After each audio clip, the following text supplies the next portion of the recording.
I don't know about you, but I'm just not buying the whole Tesla, Trump Tower, Cybertruck, email, Sean Ryan showed whistleblower. Nah. The best description I've heard came from Ian Carroll, referring to it as a reverse Sigh-Op. The thing that really gets me is, would you have believed the story that came from the supposed whistleblower email if it was on CNN? Like, it's reasonable to assume that the intelligence organizations, the military-industrial complex, are pretty smart, especially if they've been enacting this decades-long, centuries-long plan to enrich themselves, usurp power, bring the country to war, make themselves more money, etc., right? So if the deep state or whatever was creating some type of PSYOP, wouldn't it make sense now for them to release such a PSYOP through the alternative media sources, almost like the internet sleuths were to crack the case and they build the PSYOP themselves? And again, Ian Carroll mentions this in his video as well. The Sean Ryan Show gets millions of views, millions of followers and subscribers, so in a lot of ways it's more powerful than the mainstream media is now, and all of the earned or free media from all the internet sleuths, influencers, and creators then going and repurposing it and sharing it. It seems that would be far more effective than releasing it on MSNBC or some mainstream outlet.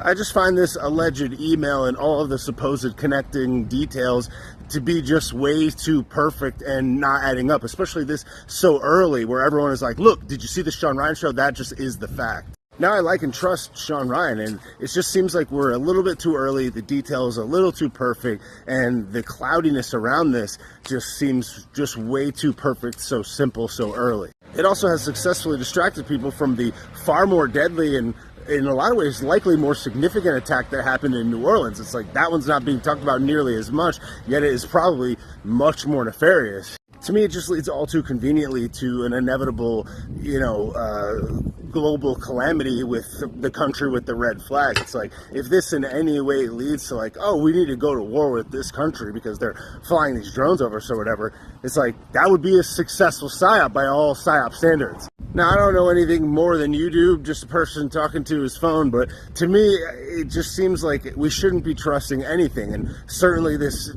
email, which may or may not be proven, this whistleblower situation, scanty detail, it just seems too convenient that it's like, oh, we need to be going after Jime. Because if the internet sleuths are getting more sophisticated and are uncovering details quicker than ever, and their BS meter is off the chart, the most successful and, in a lot of ways, the most influential PSYOP would be to PSYOP them directly by essentially feeding them fuel that you know they will react to because of the potential source of it.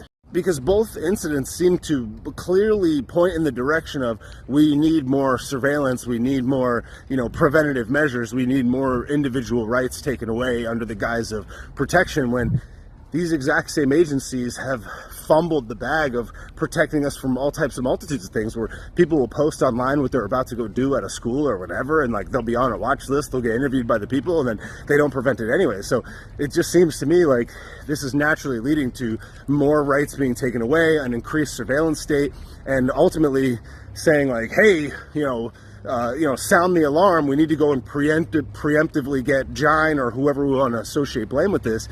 And it just seems like both of these things, more specifically the Texas or the Vegas one, seem to be pointing to that. So it's like, oh, it comes from this whistleblower, this must be true, I saw it on a show that I trust, let's just go do this stuff. I just hope that people don't blindly accept this and say, okay, like this is what needs to happen now because I got it from, a trusted source or whatever. It's like, that would be the perfect PSYOP. Push it through a place that you already know, like, and trust. So I don't know anything more than you do. I think it's too early. I just hope people don't just take all these things at face value and just assume them to be fact, because we really just do not want to be at war, especially with another country.